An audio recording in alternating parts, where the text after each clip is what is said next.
शब्दांच्या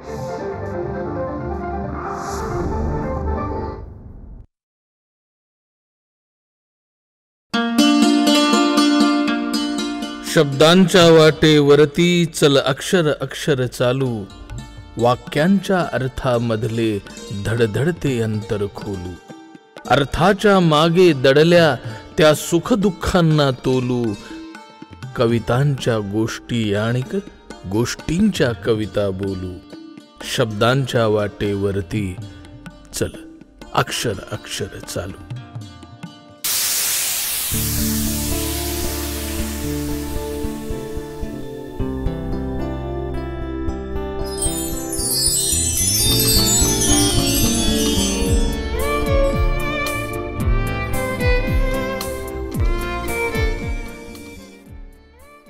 धोरागत आयुष्य माझा गोवाच्या दावणीक बांधला गेला आणि काय सांगा तुमका हो, चुलीतला लाकूड चुलीत जळला.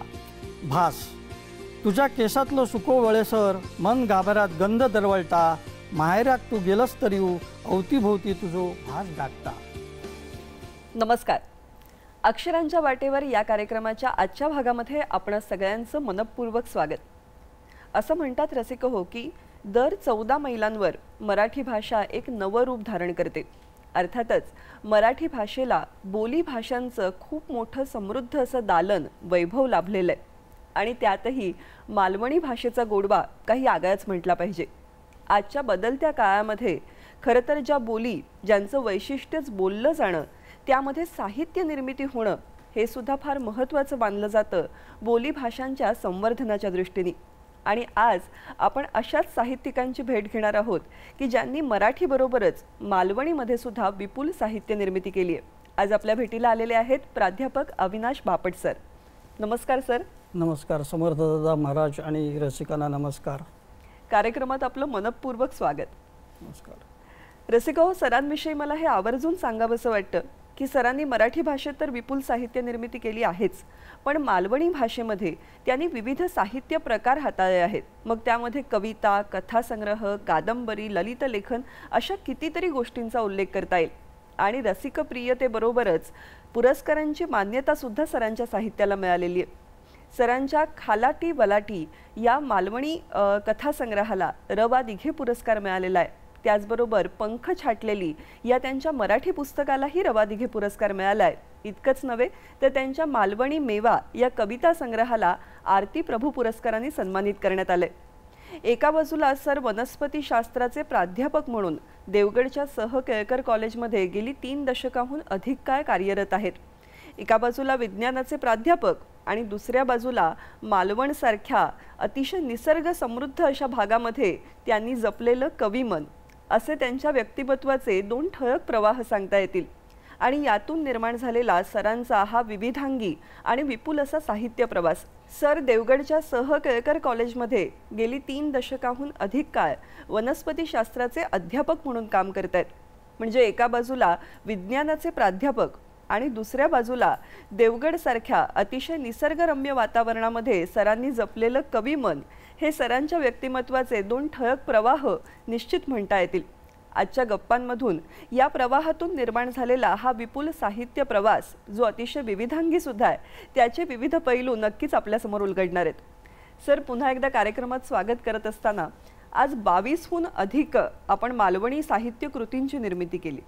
तर हा सगळा साहित्य प्रवास, याची एक गोडी मुळात जी असायला हवी, ती तुमच्या बालपणामध्ये कशा पद्धतीने निर्माण झाली तुमच्या मनात? कसे साहित्याचे संस्कार झाले? 4 गोष्टीमुळे मी साहित्यिक झालो. ह्या 4 गोष्टी म्हणजे माझ्या आजी, पहिली माझी गोष्ट की जिने माझ्यावर संस्कार केले. आजी माझी फार शिकलेली नव्हती, परंतु साक्षर होती. ती वेगवेगळी स्तोत्र म्हणायची.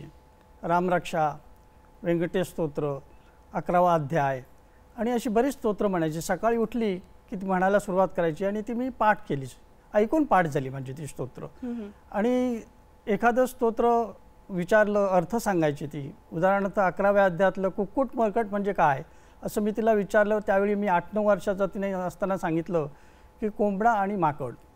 तर अशा पद्धतीमध्ये ती स्तोत्रातल्या शब्दांचा अर्थ सांगायची. व्यंकटेश स्तोत्रामधलं एक मला श्लोकही आठवतो की तेथे देहभावासी नुरे ठावं अवघा चतुर्भुज देव, त्याचे चरणी ठेवून व्हावं वरप्रसाद मागावा. माझं मालवणी भाषेतलं पहिलं पुस्तक मी आजीला अर्पण केलं, मालवणी मेवा. आजी ही आम्हाला रामायण महाभारतातल्या गोष्टी सांगायची. एखादी गोष्ट काल गावात घडली ती आज सांगितल्यानंतर परत दुसऱ्या दिवशी अशा पद्धतीत सांगायची की त्यात काही ती ॲडिशन्स करायची आणि ह्या ॲडिशन्स अशा असायच्या की ते आम्हाला हव्यासारख्या वाटायच्या. आणि ह्या सगळ्या गोष्टीमुळे मला कथा कशी लिहावी असं सुचत गेलं. दुसरी गोष्ट माझ्या जीवनावर प्रकाश टाकणारी म्हणजे माझे वडील. त्यांना बापटसाहेब असे लोक म्हणायचे.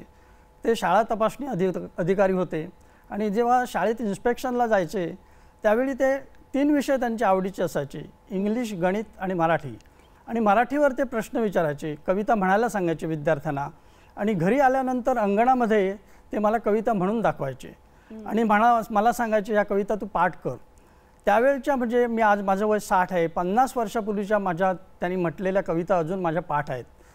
तर माझी कन्या ही नारायण मुरलीधर गुप्ते उर्फ कवी बी यांची कविता जी आहे ती म्हणजे मला इथं सांगावीसारखी वाटेल. ते सारखे म्हणून दाखवायचे. उष्ण वारे वाहती नाशिकात, गुलाबाला फुलविती काश्मीरात, नंदनातील हलवती वल्लरीला, कोण बोले माझ्याच गोरटीला, पंख संसर्गे कमल का भिकारी, धूली संसर्गे रत्न का भिकारी, सूत्र संगे सुमहार का भिकारी, तशी तूही मजमुळे का भिकारी.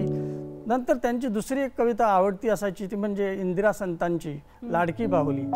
लाडकी बाहुली होती माझी एक, मिळणार तशी ना शोधून दुसऱ्या लाख. वडिलांनी मला त्यांची बॅग तपासताना मला कधी बिस्किट पुडा मिळाला, पण त्याचबरोबर मला त्यांनी वाचनालयासाठी पुस्तकं आणायचे. ते मला आठवतं आहे की पालक इतर लोकांना इंग्लिश टू मराठी डिक्शनरी देत असत, पण मला वडील त्यांनी मला मराठी टू मराठी डिक्शनरी आणून दिलेली होती. बापटसाहेब जसे होते तसे हे मी त्यांच्यावरचं पुस्तक संपादित केलं.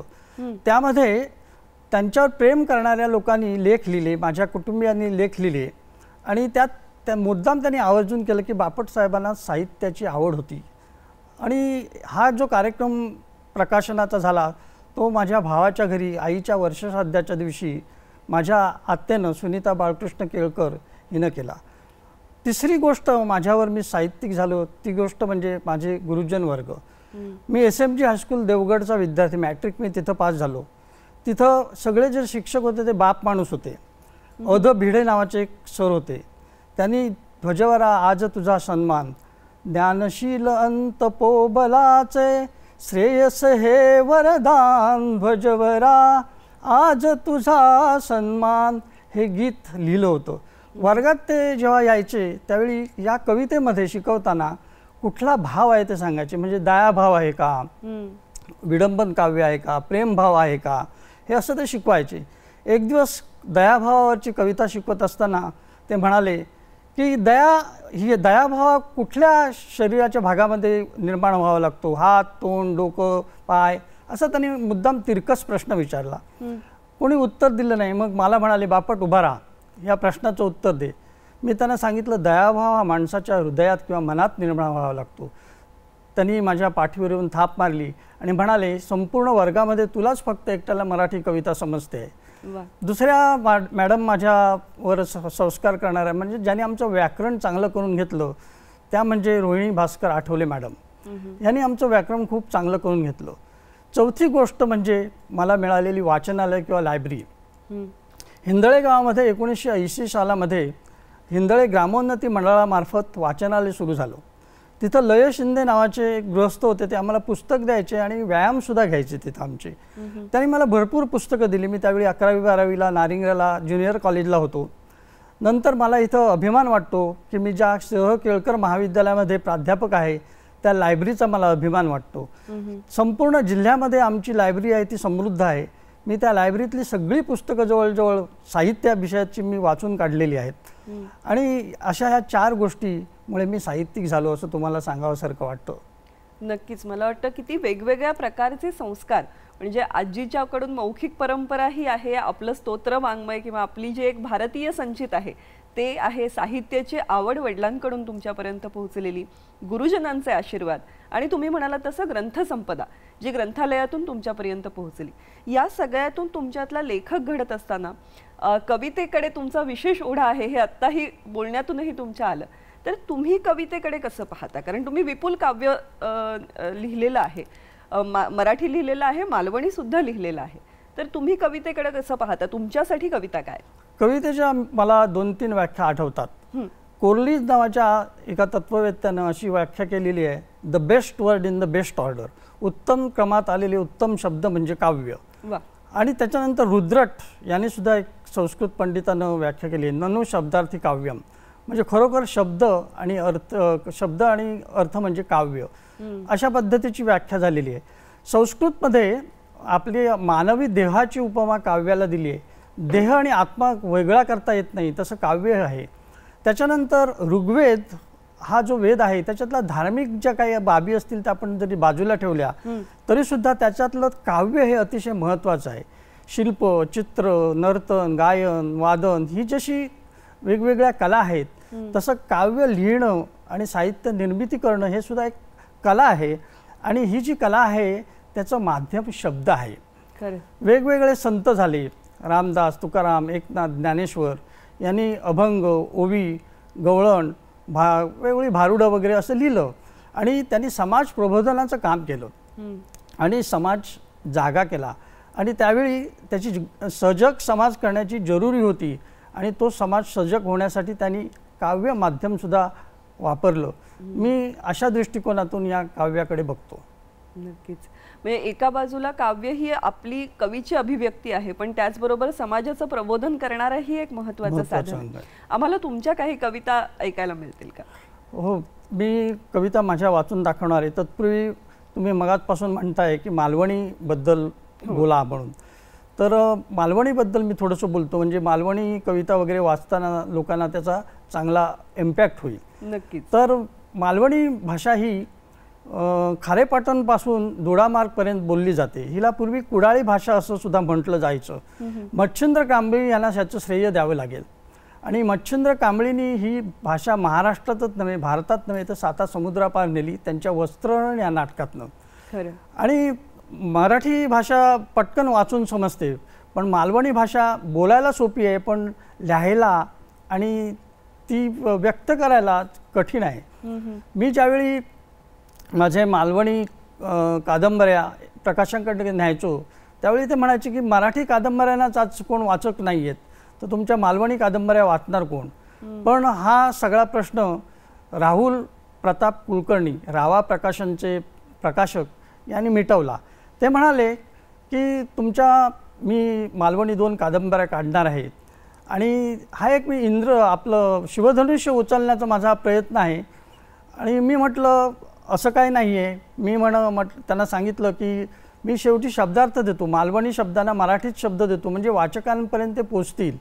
आणि अशा पद्धतीमध्ये मालवणी भाषा ही आज इतर भाषा ज्या आहेत, बोलीभाषा ऐराणी आहे, बेळगावी आहे, खानदेशी आहे, चंदगडी आहे, कोल्हापुरी आहे, त्यामध्ये सगळ्यात जास्त उठून दिसणारी भाषा मालवणी आहे। याचं श्रेय मच्छिंद्र कांबळीला जातं। आणि 4 एप्रिल हा जो दिवस आहे त्यांचा जन्मतिथी, ती मालवणी भाषा दिन म्हणून साजरी होते। वा, नाही खरंच तुम्ही आता म्हणालात त्या पद्धतीने की मालवणी भाषा, त्या भाषेला स्वतःचा एक स्वर सुद्धा आहे, त्यामुळे तो लिखाणामध्ये उतरवणं हे कदाचित लेखकांसाठी नक्कीच एक आव्हान ठरत असेल। माझे एकंदर 6 कविता संग्रह आहेत, त्याच्यातले 3 मालवणी आहेत। पहिला मालवणी मेवा। मी मच्छिंद्र कांबळींकडे मालवणी मेवाचं हस्तलिखित घेऊन गेलो आणि त्यांना म्हटलं की याला प्रस्तावना द्या। त्यावर ते म्हणाले की मी प्रस्तावना देऊ शकत नाही, पण मी तुम्हाला शुभेच्छा देईन। आणि तिथल्या माणसाला त्यांनी सांगितलं, अरे लिहू रे यांच्या पुस्तकात प्रस्तावना, शुभेच्छा, म्हणून त्यांनी लगेच एक पानभर शुभेच्छा तोंडी सांगून टाकल्या आणि त्या माणसाने का लिहिल्या आणि मला दिल्या। पण त्यापूर्वी त्यांनी माझा संपूर्ण संग्रह वाचून बघितला, हे महत्त्वाचं आहे। त्यांचं मालवणी भाषेवरचं प्रेम अप्रतिम होतं। त्यानंतर मला असा विचार पडला की आता ह्याला प्रस्तावना कोणाची घ्यायची, म्हणून मी वाड्याचे श्रीपाद काळे, पांढरं स्वच्छ धोतर, पांढरा सदरा आणि काळी टोपी असं माझ्या डोळ्यासमोर आजही त्यांचं चित्र उभं राहतं. त्यांच्याकडे गेलो आणि त्यांना सांगितलं की तुम्ही मला प्रस्तावना द्या. तर म्हणाले ठीक आहे, मी कविता वाचतो आणि प्रस्तावना देतो. मला असं वाटलं की हे 2-3 महिने घेतील प्रस्तावना द्यायला, पण तिसऱ्या दिवशी सकाळी 7 वाजता माझ्या दारावर टकटक झाली आणि बघतो तोपर्यंत श्रीपाद काळे हजर आणि मालवणी तुमच्या मेवा ह्या कविता संग्रहाला मी प्रस्तावना घेऊन आलेलो आहे. मला धक्काच बसला, मी नतमस्तक झालो. दुसरा माझा काव्यसंग्रह आहे तो मालवणी नजराणू. हा जो माझा काव्यसंग्रह आहे मालवणी आहे तो मी माझे सासू सासरे विनायक आणि विजया परांजपे यांना अर्पण केलेला आहे. याला आमचे पहिले प्राचार्य केळकर कॉलेजचे गोपाळराव मयेकर यांची त्याला प्रस्तावना मिळालेली आहे. या संपूर्ण काव्यसंग्रहामध्ये कोकणातील मालवणातील सगळी जी काही निसर्ग सौंदर्य आहेत, प्रेम असेल, सगळ्या गोष्टी आलेल्या आहेत. माझा तिसरा संग्रह आहे मालवणी, तो तिवरांच्या झाडा आडसून. तिवर म्हणजे काय तर मँग्रू म्हणतात त्याला बॉटनिकली, किंवा खारफुटीची झाडं. तर ही जी झाडं आहेत त्याला चिपीची झाडं सुद्धा असं म्हटलं जातं. माझा बॉटनी सब्जेक्ट असल्यामुळे मी म्हटलं कुठेतरी एखाद्या पुस्तकाला नाव आपण बॉटनिकली द्यावं, म्हणून तिवरांच्या झाडा असून असं नाव दिलं आणि तो मी समर्थ दादा महाराजांना अर्पण केला. मी त्यांचा भक्त आहे. यात सुद्धा संपूर्ण ज्या काही कविता आहेत त्या इथल्या परिसरावर आहेत, पण इथं मी मालवणी गझल लिहिलेल्या आहेत आणि मालवणी का लिहिलेल्या आहेत नंतर त्या मी वाचून दाखवणार आहे. माझा चौथा जो संग्रह आहे तो आयुष्यरेखा आहे. आयुष्यरेखा मी भाऊसाहेब राणेंना अर्पण केलेला आहे कविता संग्रह आणि त्याला मंगेश पाडगावकरांची प्रस्तावना लाभली आहे. मी पाडगावकरांकडे गेलो आणि त्यांनी माझा जेव्हा बायोडाटा बघितला त्यावेळी म्हणाले तुम्ही ज्योतिष प्रवीण आणि ज्योतिष प्राज्ञात म्हणून ह्याला आयुष्यरेखा नाव दिलं की काय असं त्यांनी मला विचारलं. आणि घरातल्या 1-2 लोकांच्या मला पत्रिका सुद्धा बघायला सांगितल्या आणि म्हणाले तुम्हाला कविता चाळून बघितल्यावर म्हणाले प्रस्तावना देण्याच्या लायकीचा संग्रह आहे, मी तुम्हाला प्रस्तावना देतो, 2-3 दिवसांनी ती घेऊन जा असं त्यांनी सांगितलं. त्याच्यानंतर थेंब अनुरागाचे हा जो माझा कविता संग्रह आहे तो माझे गुरुवर्य आदरणीय गुरुवर्य डॉक्टर प्रमोद कोकाटे यांना मी अर्पण केलेला आहे. साक्षात कविवर्य मंगेश पाडगावकरांची प्रस्तावना मिळणं आणि त्यांनी कवितांना दाद देणं ही मला वाटतं खूपच मोठा बहुमान आहे हा आपल्या कवितेचा. तर आम्हाला तुमच्या कवितेची झलक ऐकायची आहेच. एखादी कविता आणि ती कविता कशी सुचली तुम्हाला हेही ऐकायला आवडेल. तर वरात ही जी कविता आहे मालवणी, ती एक आई आणि मुलगी माझ्याकडे आली होती आणि तिने असं मला सांगितलं की ह्या मुलीनं एका मुलावर प्रेम केलं आणि तो शब्दा वगैरे त्यांनी घेतल्या वगैरे, आणा भाग घेतल्या, चांदण्यात फिरली आणि तो मुलगा आता मुंबईला गेला. त्यावेळी मोबाईलचा जमाना नव्हता, पण बऱ्याच दिवसात त्याची खुशाली कळली नाही असं ती सांगत होती. मग माझ्या मनात कविता आली. चांदण्यातलो दूरवरलो घुमता कानी तुझो सूर, तू घेतलेल्या शक्तीमधलो जळान गेलो गो कापूर, भासांज एकदा आटान येत तू स्वीत बसतात आयुष्याक, उमळा जशी तुडून फुटान आळवतात पावस थांबाक, आठवणींचो खुळ पागोळ डोळ्यातून गळत ठेवत, शिशिराची चाहूल लागान झाडांची सगळी पाना गळतत, तू माळलो बकळी गजरो केसात अजून दरवळता, सड्यावरल्या रान झाडांका वसंत हिरवो नटईता, देह सुकलो माळ वाटता काटू रवता सलतुरात, जुई मांडाव दारी उलगता, जुई मांडाव दारी उलगता, नेतलस ना खालसून वरात. दुसरी मला कविता अशी एक स्पर्धा होती, त्यात त्यांनी काही शब्द दिले होते आणि त्या शब्दांना म्हणजे अनुराग, कोम, पहिली रात्र असे शब्द दिलेले होते आणि त्या शब्दावर धरून ती स्पर्धेसाठी कविता पाठवायची होती. बर तर ती कविता पाठवली, त्याला बक्षीसही मिळालं. त्या पहिल्या रात्री मजला शब्दाविण सर्व कळाले, ओठांशी ओठ बिलगले जेव्हा आम्ही अनोखे अमृत प्याले, कुणी गाणे दूरसे म्हटले कानात गुणगुणल्या ओळी, मी झंकारून पुलकित झाले अन तनू बहरली सगळी, ते क्षण मुलायम सरले ती पहाट जवळी आली, चांदण्यात खिडकी गजावर 2 कबुतरे होती बसली, ती कबुतरे होती कुठली ते नुसतेच मनाचे भासो, दोघांनी घरटे विणताना जीवनाचे फुलले नवश्वास, त्या श्वासलयीतच प्याले मी किती अनुरागाचे थेंब, त्या पहिल्या वहिल्या रात्री मम बीजा अंकुरला कुंभ. वा, क्या बात है. किती वेगवेगळ्या प्रकारे कविता आपल्याला भेटत असते. म्हणजे एका बाजूला तुम्हाला एका प्रसंगातून फुललेली कविता आहे आणि एका बाजूला दिलेले शब्द आणि त्या शब्दांवरून कविता फुलवणं हे पुन्हा एक वेगळं कसब म्हटलं पाहिजे. SYBAला माझ्या अभ्यासक्रमात SYBAला मुंबई विद्यापीठामध्ये ज्या 2 कविता माझ्या लागल्या आहेत अभ्यासक्रमात त्या मी वाचून दाखवतो. त्या जत्रावर एक कविता आहे. जत्रा मग ती कुणकेश्वरची असोत किंवा मुणग्याची असोत, ती मनामनात जेव्हा लोकांच्या फुलते तेव्हा आनंद फार असतो. आणि कोकणी, मला वाटतं कोकणच्या संपूर्ण संस्कृतीचा जत्रा हा गाभा आहे. जत्रा हा गाभा आहे. आणि या जत्रेत ती नायक आणि नायिका कसं त्यांचं प्रेम होतं ही अभ्यासक्रमात अर्थात लागलेली कविता आहे. ती मी तुम्हाला वाचून दाखवतो. मालवणी मेवा मधली ती कविता आहे. देव दिवाळी खिंदळ्याच्या काळभैरवाच्या जत्रेत तुका पहिल्यांदा आवशी वांगडा बघलंय. तेव्हा तू काट्यावर बसलं होतंस, नजरा नजर झाली नी तू खरी तरी मनात भरलंस. पुशी पौर्णिमेक मुणग्याच्या जत्रेत महिन्याभरान तुका परत बघलंय. डोळ्याक डोळं भिडवून तू वायस हसलंस. तू मेव मिठाईच्या पुढे वाटत होतंस. ऊन जाळत होता तरी सुरंगीच्या हारासाऱ्या वाटलंस. महाशिवरात्रेत कुणकेश्वराच्या जत्रेत पिवळ्या साडीत तू गल्ल्यार. खाजा मेवाक तुझ्या दुकानावर गिरायकांची झुंबाड उडाली. मियाव खिसो चाचपान अर्ध्या किल्याची पुडी उचललंय. आईची नजर चुकवून माझी नोट तू परत केलंस. आपल्या हातान माझे पिशेत पुडी घालताना तू माझ्या कानाक लागलंस. ह्यो मालवणी मेव आवडलो तुमका, ह्यो मालवणी मेव आवडलो तुमका. तेव्हा मात्र जत्रेतल्या खाजा मेवांच्या ढिगात तूच गमुक लागलंस. तू म्हणजे मालवणी मेव, मालवणी मेव म्हणजे तूच वाटलंस. वा. दुसरी अभ्यासक्रमात घेतलेली जी कविता आहे ती कोकणच्या शेतकऱ्याचं दुःख काय आहे ही सांगणारी कविता आहे. नामो कुळकर म्हणून SYBAला ती आहे. शिमग्यापासून वाथर करून नामो कुळकार जमीन जाळी.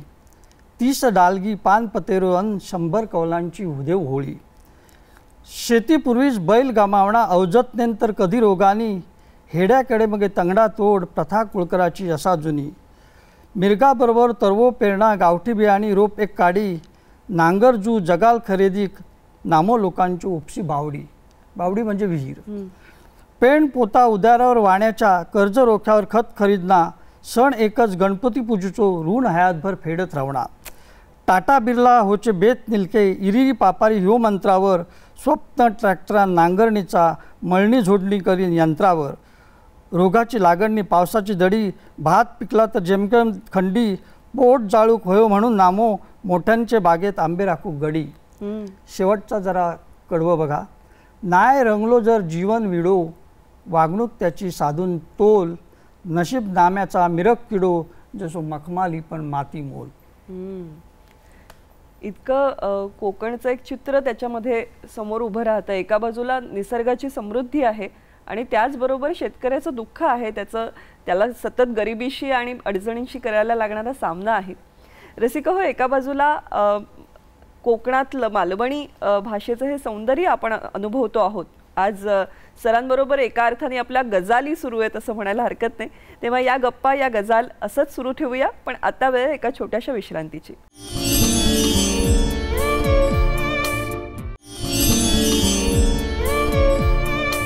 विश्रांतीनंतर अक्षरांच्या वाटेवर या कार्यक्रमात पुन्हा एकदा आपणा सगळ्यांचं स्वागत. आपण गप्पा मारतोय साहित्यिक प्राध्यापक अविनाश बापट सरांशी. सर, तुम्ही इतक्या वेगवेगळ्या प्रकारची साहित्य निर्मिती केलेली आहे.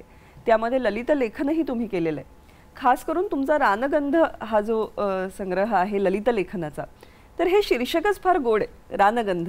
तर हे कसं सुचलं तुम्हाला? रानगंध यामध्ये सगळे ललित लेख आहेत. पूर्वी ललित लेखना लघुनिबंध असं म्हणायचे आणि नासी फडके, वि स खांडेकर यांनी हा प्रकार हाताळलेला आहे.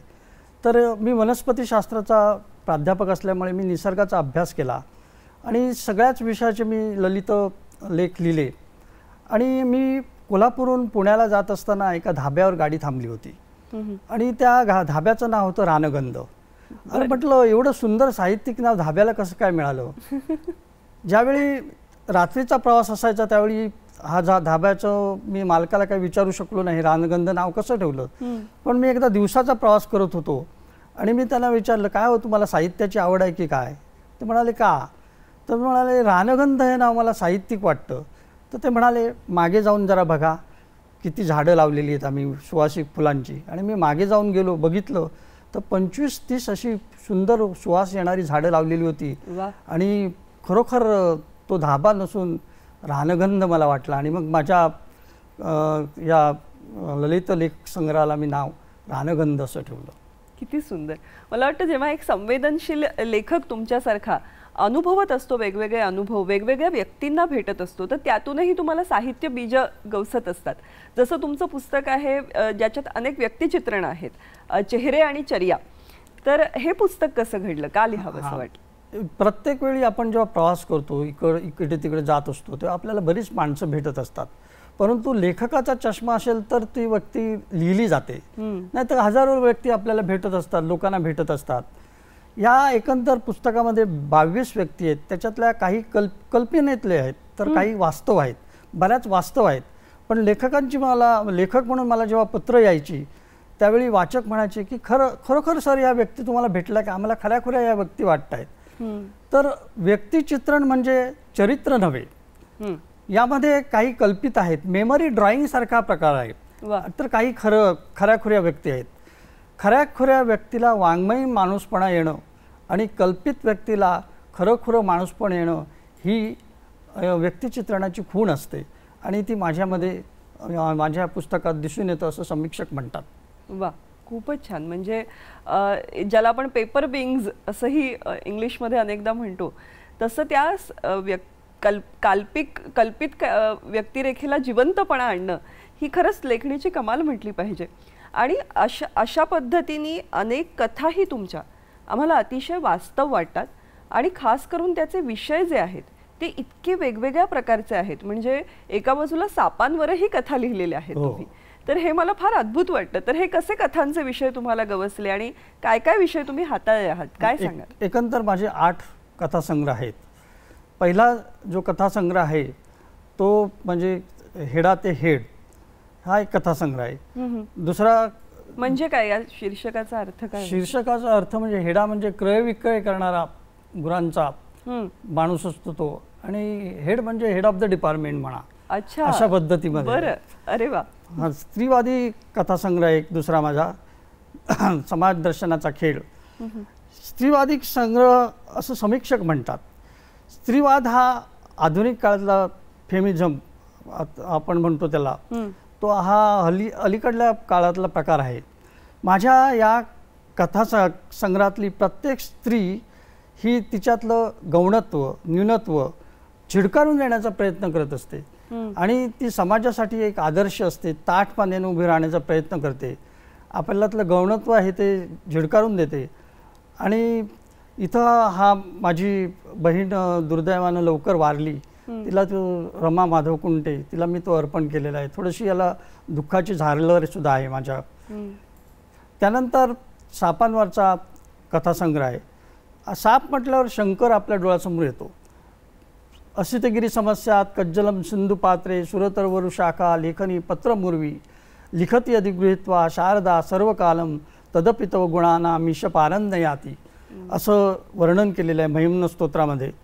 तर कथा सापांच्या लिहिताना मी एकच उद्देश ठेवला की समाज प्रबोधन झालं पाहिजे. सापांबद्दल बरेच गैरसमज आहेत किंवा अंधश्रद्धा आहेत. मी त्याच्यातलं काही सांगू का इथं? हो, जरूर ना सर. सगळ्यात पहिली अंधश्रद्धा अशी आहे की साप हा पुंगीच्या तालावर डोलतो. वास्तविकता सापाला कान नाहीत, त्याचे डोळे उघडे असतात. आणि हल्ला करायला हवा, जे काय आपल्यासमोर हलतंय त्याच्यावर हल्ला करायला हवा म्हणून तो मान हलवत असतो. तुम्ही पुंगीऐवजी जर तिथं जर काठी धरली तर तो काठीवर सुद्धा हल्ला करणार, म्हणजे मान हलवणार. पण लोकांना असं वाटतं काय की त्याला संगीत कळतं, हा एक गैरसमज आहे. दुसरा गैरसमज असा आहे की सापाच्या अंगावर केस असतात, कल्ले असतात, पण हे असं असत नाही. कदाचित त्या गारुड्यानं लोक यायला हवेत, आपला खेळ बघायला हवेत म्हणून फेविकॉल किंवा अशा याने ते केस चिकटवलेले असतात. बरं. तिसरा एक गैरसमज आहे की सापाच्या डोक्यावर हिरा असतो आणि तो हिरा काढून ठेवला जातो आणि त्या प्रकाशात तो भक्ष्य बघतो, मणी. तर अशा प्रकारचा मणी असत नाही. चौथा एक गैरसमज कोकणामध्ये जास्त प्रमाणात आहे, तो म्हणजे साप दूध धरतो. सापाला मेंदू जो आहे तो विकसित नाही, कमकुवत आहे. आणि डूख धरणं हा माझ्या आता 60 वर्षाच्या कारकिर्दीमध्ये माणसाच्या बाबतीत शक्य आहे, पण सापांच्या बाबतीत काही शक्य नाही. अशा या बऱ्याच अंधश्रद्धा आहेत. त्यात आणखी सुद्धा काही अंधश्रद्धा आहेत की सरपोटवळ जी आहे ती डोक्यावर उडी मारते आणि माण्याची सावली जर पडली तर विषबाधा होते. अशा ह्या काही अंधश्रद्धा आहेत. पण सापाचे काही फायदे जे आहेत ते महत्त्वाचे आहेत. पण यापूर्वी मी सगळ्यात महत्त्वाची गोष्ट असं सांगू शकतो की एखाद्याला साप चावला तर त्याने वैद्यूकडे भोंदूकडे जायचं नाही, सरळ डॉक्टरकडे गेलं पाहिजे आणि अँटीव्हेनमच घेतलं पाहिजे. बरोबर. भारतामध्ये सापांच्या 216 जाती आहेत. त्याच्यातल्या फक्त 4-5 जाती अशा आहेत की त्या जर माणसाला चावल्या तर मृत्यू होतो. यानंतर सापाच्या अवयवांचे विषाचे फायदे काय हे सुद्धा बघणं महत्त्वाचं आहे. अर्धशिशी, निद्रानाश, फेफरे, दमा असे जे काही रोग आहेत तर सापाच्या अवयवांचा आणि विषाचा उपयोग त्यात औषध म्हणून केला जातो. ॲलोपॅथी, होमिओपॅथी, आयुर्वेद याच्यामध्ये सुद्धा सापाच्या विषाचा उपयोग केला जातो. त्यानंतर एक गैरसमज आहे, चक्षुश्रवा म्हणजे डोळ्यांनी ऐकणारा असं सापाला म्हटलं जातं. हे अर्थात का म्हटलं जातं? सापाचे डोळे उघडे असतात आणि पूर्वजांना कदाचित असं वाटलं असेल की साप हा उघड्या डोळ्यांनी ऐकतो पण सापाला कान नाहीत, त्यामुळे त्यांनी डोळ्यांनी ऐकणारा तो चक्षुश्रवा असं त्याचं वर्णन केलं असेल. पण सापाला ह्या संवेदना कळतात कशा हे महत्त्वाचं. जॅकॅप्सन ऑर्गन नावाचा एक जबड्याखाली त्याचा एक भाग असतो, त्याच्यामार्फत सगळ्या संवेदना मेंदूपर्यंत जात असतात आणि डोक्यावर त्याच्या नाकपुडी जी असते त्या नाकपुडीमार्फत आणि जिभेमार्फत त्याला गंधज्ञान दिलं जात असतं. साप हा कातडी टाकत असतो, काट टाकणं वगैरे आता प्रयोग आपल्या म्हणी वगैरे आलेल्या आहेत मराठीमध्ये. तर काट टाकत का असतो तो? तर त्याची लांबी वाढत असते आणि ही जी वाढलेली लांबी आहे ती त्याला अडचणीची होते, म्हणून ती वाढण्यासाठी ती काट टाकून दिली जाते आणि दुसरी आणली जाते. सर, एका बाजूला तुम्ही विज्ञानाचे प्राध्यापक आहात हे तुमच्या बोलण्यातून आमच्या लक्षात येतच आहे, पण हा सगळा जो प्रबोधनाचा भाग आहे की हे लोकांपर्यंत पोहोचलं पाहिजे, यासाठी कथा हे माध्यम तुम्ही निवडलं, तर त्याविषयी काय सांगाल? कथा हे निवडण्याचं कारण असं की कथा ही पटकन लोकांना समजते. कादंबरी वाचायला, एखादी कादंबरी वाचायला 2 दिवसही लागतील.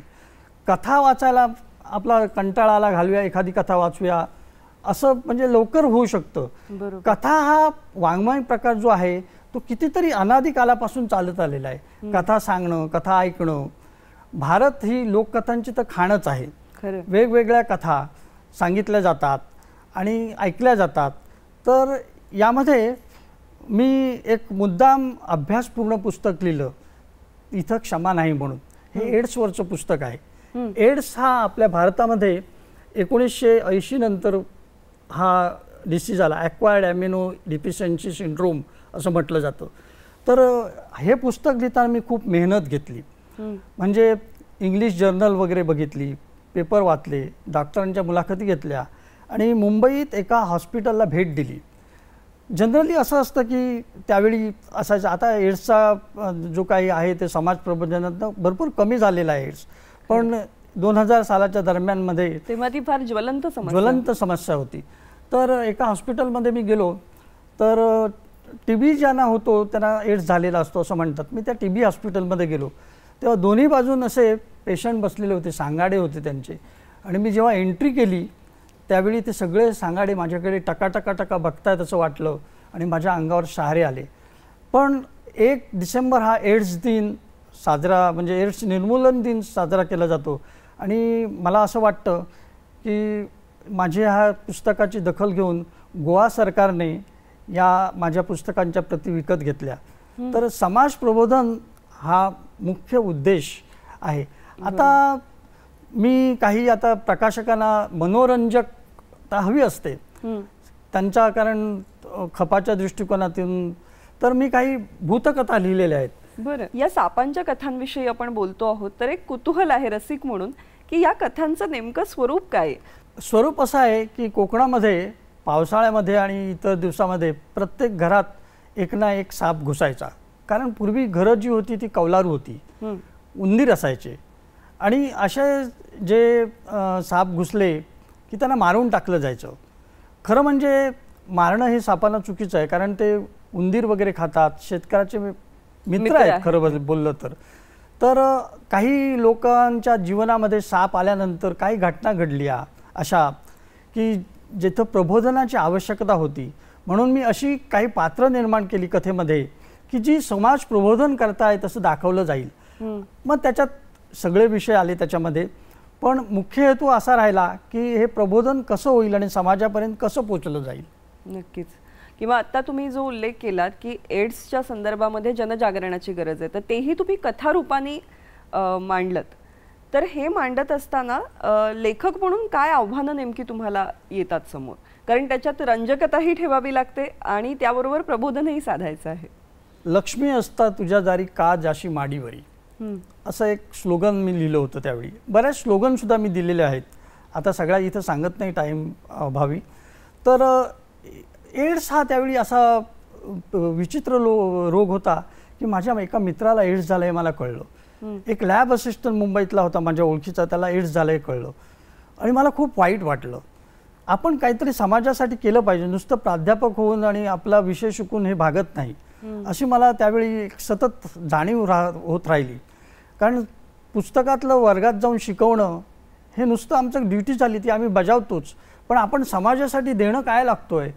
एड्सच्या वेळी असं बोललं जायचं की 1/8 भाग फक्त आपल्याला समजतो, म्हणजे वर बाकी 1/8 भाग खाली आहे, इतकी त्यावेळी एड्सची कंडिशन होती. आणि या विषयाविषयी बोललं जायचं नाही.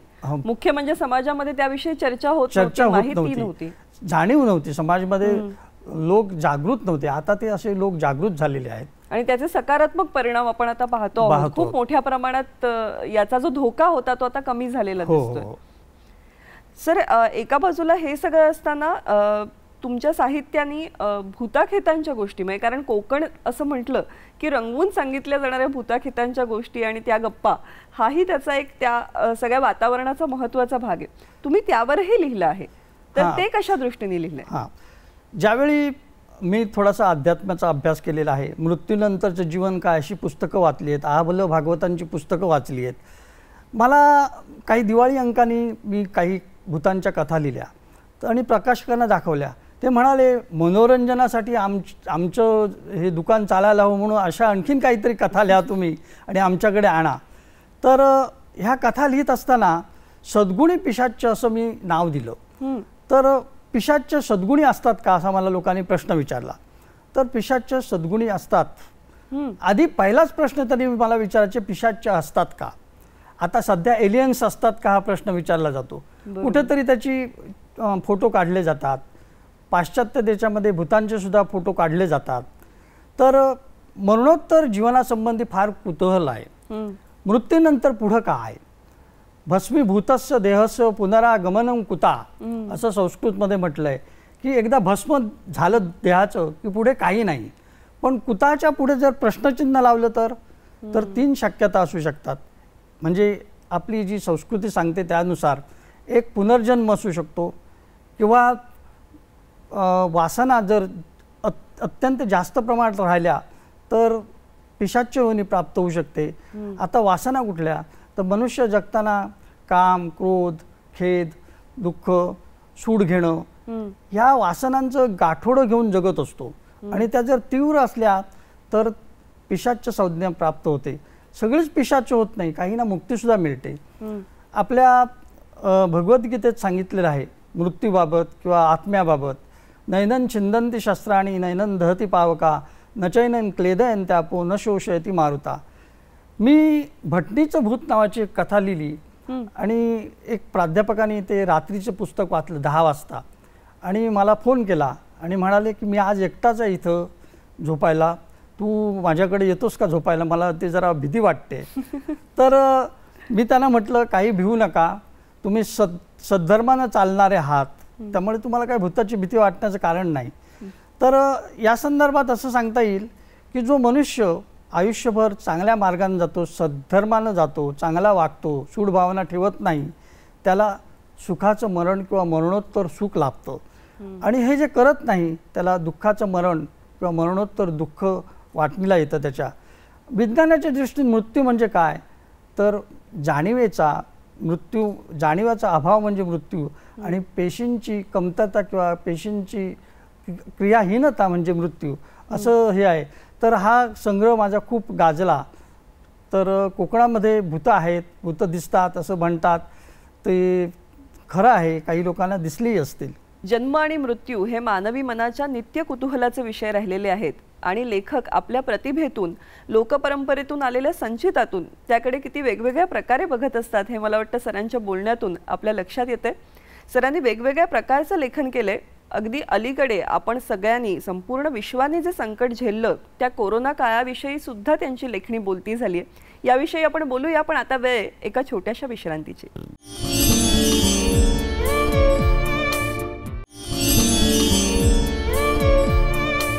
विश्रांतीनंतर पुन्हा एकदा अक्षरांच्या वाटेवर या कार्यक्रमात आपणा सगळ्यांचं मनपूर्वक स्वागत.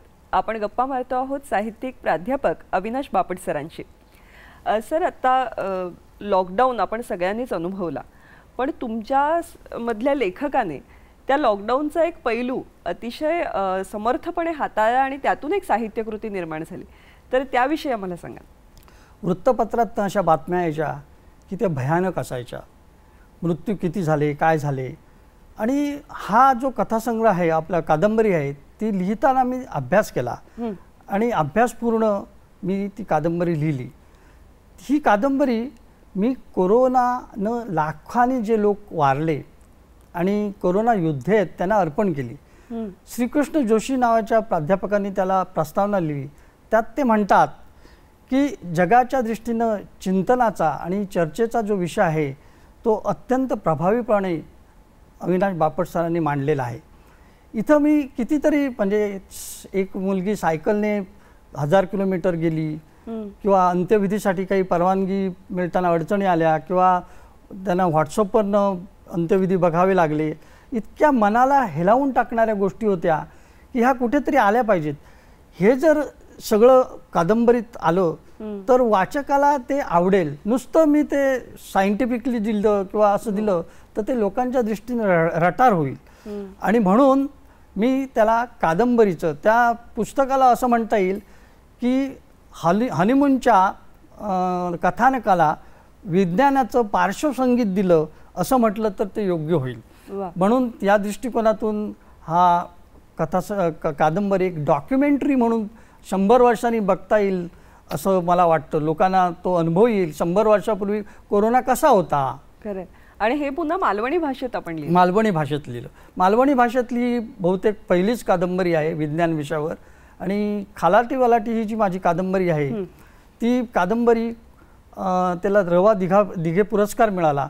तिला प्राध्यापक डॉक्टर बाळकृष्ण लळित हे मालवणी बोलीभाषेचे अभ्यासक आहे ना, त्यांनी दीर्घ प्रस्तावना लिहिलेली आहे.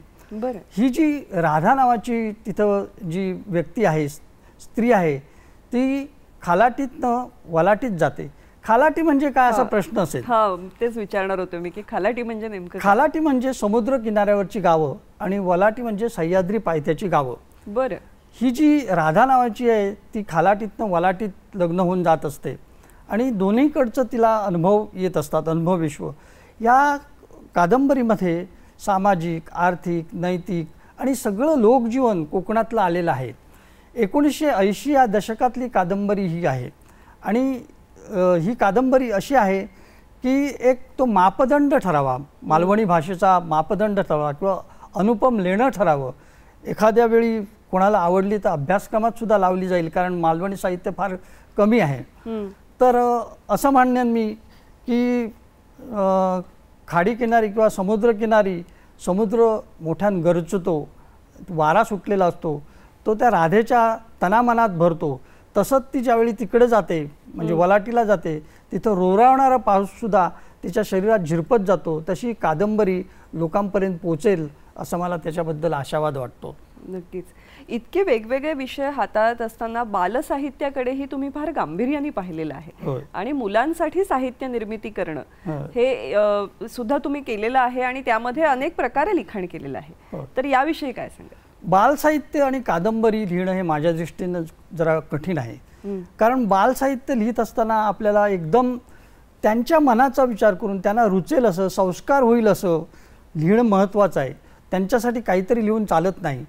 आणि कादंबरीमध्ये कथानकं, उपकथानकं, बऱ्याच गोष्टींची मेळ घालावा लागतो आणि सगळ्यामध्ये तर्कसंगता यावी लागते आणि ती आणणं कठीण. म्हणून माझ्या दृष्टीनं बालसाहित्य लिहिणं आणि कादंबरी लिहिणं अवघड आहे. तुमचा दोष आणि सत्कार कुणाचा हे माझ्या पुतणा आणि पुतणी ह्यांना मुद्दाम कौतुकानं भेट दिलं, मी ते अर्पण केलं त्यांना आणि माझ्या मुलानेही अर्पण केलं, भाचवंडांना अर्पण केलं. तर कल्याणी कुंटे वगैरे चिन्मय गोखले यांना मी ते अर्पण केलं, म्हणजे गौरी गोखले यांना दिलं. याचं कारण त्याने एखाद्या गिफ्ट द्यावी असं पुस्तक मी गिफ्ट दिलं आहे त्यांना. तर हे सांगायचं कारण असं की हे साहित्य लिहिणं मला जरा अवघड वाटलं. निश्चितच. आणि आजच्या मुलांचं विश्व, भावविश्व हे इतकं विविधांगी आहे की त्याला स्पर्श करणं ही खूप आव्हानात्मक गोष्ट आहे. तर आम्हाला एखादी बालकविता ऐकता येईल का? अवश्य वाटून दाखवतो ना. T20 match. वा. मोबाईलवरची गाणी ऐकत दुपारी मी झोपी गेलो. चंदेरी क्रिकेट दुनियेत केव्हाच जाऊन पोचलो. कलकत्त्याच्या ईडन गार्डन एवढं खूप मोठं होतं मैदान. सेहवाग मला समजून हरेक करत होता सलाम. साऱ्या प्रेक्षकांची gallery north south stand. Stadium होतं हाऊसफुल. तेंडुलकर गावस्कर स्टँड. पंतप्रधान आले होते, पवारसुद्धा बसले होते. VIP स्टँडमध्ये अनेक सिनेतारे होते. T20ची फायनल होती. ऑस्ट्रेलिया समोर होता. अवघ्या 150 धावात खुर्दा त्याचा झाला होता. गंभीर बरोबर ओपनिंग माझी. 40 चेंडूत मी शतक लावलं. शेवटच्या बॉलवर सिक्सर हाणून कपवर भारताचं नाव कोरलं. मॅन ऑफ द मॅच बक्षीस घेताना मोबाईलवर जोरात गजर झाला. The time is 3:20. The time is 3:20. जांभई देत गजर बंद केला. वा. मालवणी कविता काही आहेत. जरूर. मला वाटतं आपण कार्यक्रमाच्या सांगतेकडे वळत असताना आपण कार्यक्रमाची सांगता मालवणी कवितेनेच करूया. रसिको, हो, आज बापट सरांशी या गप्पा मारत असताना मालवणी संस्कृतीचे, मालवणी भाषेचं जे त्याचं नाद सौंदर्य आहे ते त्यांच्याकडून बोलण्यात जेव्हा जेव्हा उल्लेख झाला तेव्हा आपण नक्कीच अनुभवलं. आणि या सगळ्या कोकणच्या परिसराचा किती खोलवर संस्कार एक लेखक म्हणून सरांच्या लेखणीने पेललेला आहे आणि तो त्यांच्या लेखणीच्या माध्यमातून आज सर्वदूर कसा पोहोचतो आहे याचाही आपण अनुभव घेतला. सर, आज वेळात वेळ काढून तुम्ही कार्यक्रमात सहभागी झालात यासाठी मनापासून आभार मानते. आणि आपण कार्यक्रमाची सांगता तुमच्या एखाद्या मालवणी कवितेने करू. हिरला नावाची कविता आहे. नांगरधुणी झाली बाय चिखलधुणी. नांगरधुणी झाली बाय चिखलधुणी. सराईवर येऊन देते हिरल्याक मागणी. पी पी वाजान दे मांडवात पी पाणी. नांगरधुणी झाली बाय चिखलधुणी. नांगरधुणी झाली बाय चिखलधुणी. हिरला लय मोठा हिमतीचा. साऱ्या वाडीक दिमतीचा. इरल्या बुडी दडान पैरणी लावणी. पी पी वाजान दे मांडवात पी पाणी. पोरग्या लहानपात लय हुशार. आहे ती त्याच्यावर पुरी मदार. हिरल्याची वाणी गोड गुळवणी. पी पी वाजांदे मांडवात पी पाणी. शेती चेडवाचो पंचप्राण. बापूस गाता गोडवो छान. झोडणी कापणी घालताला मळणी. पी पी वाजांदे मांडवात पी पाणी. बारशी बाहेर उडान दे बार. घो मिळान दे जसो सरदार. उजवून जाऊन दे दोन घराणी. पी पी वाजान दे मांडवात पाणी. नांगरधुणी झाली बाय चिखलधुणी. नांगरधुणी झाली बाय चिखलधुणी. सर, कवितांविषयी आपण बोलत असताना तुम्ही म्हणालात की तुम्ही मालवणी गझल सुद्धा लिहिली आहेत. तर हा एक वेगळा प्रयोग वाटतो मला. तर आम्हाला एखादी गझल ऐकायला मिळेल का? पडस्तळा घालणारो मानकरी खोटो निघालो. देवळातलो खरो देव कोणीच नाही बघलो. झाडांका चाऊल वसंत इलो रे इलो. इडीच्या एका थोटकान वणवं पेटून उठलो. पंचमहाभूतांचो सैतान हसत हसत गेलो. दर्यात खेळणारो दर्यात बुडान मेलो. दृष्ट कोणची लागली कळो गळान पडलो. इलेक्ट्रिक तारावर वागूळ जळून उरलो.